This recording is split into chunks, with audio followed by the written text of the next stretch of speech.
Hello there, only one Kenobi here, only one. And I just thought I'd show you a little feature of my house in my, well, one could call it a geek room, I guess. I keep my figures in star cases on a wall, but a while ago I had the idea of trying to get hold of one of these, which is one of the things, I actually got this from Toys R Us. I went in there and I was just looking around, and I had the idea of maybe, because I had some spare figures, all these are spare, as I say, I keep my figures, the ones I have, mostly in star cases, but I had a few spare ones knocking around, and I just fancied having a little bit of a mock-up of, well, basically, this is quite nostalgic for me. As a kid, when you first went in buying Star Wars figures, this is what you'd see. You'd see them all on a peg swinging there. It's quite funny, really. The design means that if you wanted to get one from the back, you'd have to take them all out to get them out. So some of them got really badly damaged, didn't they, on the card holder. But, yeah, I went into Toys R Us and I just sort of thought to myself, I'd really like to get one of these wall hangers, you know, and sort of see what I could do, have a little sort of gimmicky, quirky thing in my house.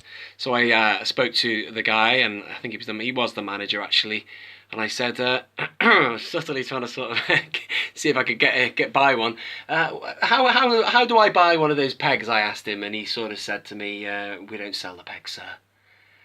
Okay, so that was a bad start. Then I sort of talked to him a bit more, and I said, well, you know, I'm a collector, this, that, the other.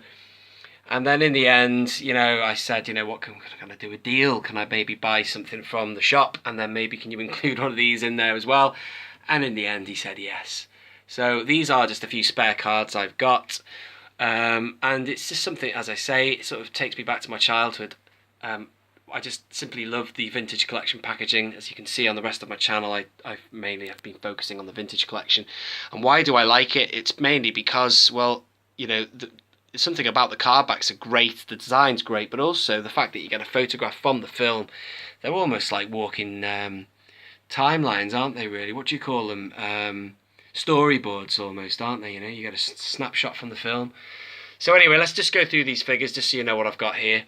I've got a few of these carded R2-D2s. I even sold one on eBay, but this one, I think we've just lost the focus a bit there of the video. It's a spare one of R2 recarded. Then this here is a spare Kian Farlander, but that's a classic 80s card back anyway, the B-Wing pilot. I'm really sorry, I think the focus is gone. Anyway, this is the spare one I had. In fact, I think I've recarded him. It's a Clone Trooper Lieutenant. I kept the packaging and then I put the figure back in, found a spare one. Wicket W. Warwick. Classic. I've got two of him. I've got another one safely away in a star case on display somewhere else. And then this one here. I daren't throw this packaging away because he was so damn expensive. But I basically took the packaging of the Luke Dagobah Landing, which is a really expensive figure, and I put in there a Hasbro, no, sorry, I beg your pardon, it's a Kenner Power of the Force Luke, and recarded him in there.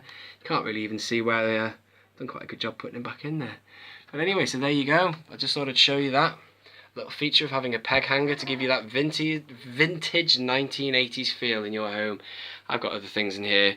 I've recently got into Donkey Kong actually, but that's also a 1980s throwback thing. But anyway, I hope you've enjoyed the video. Thanks for watching. Only One Kenobi out.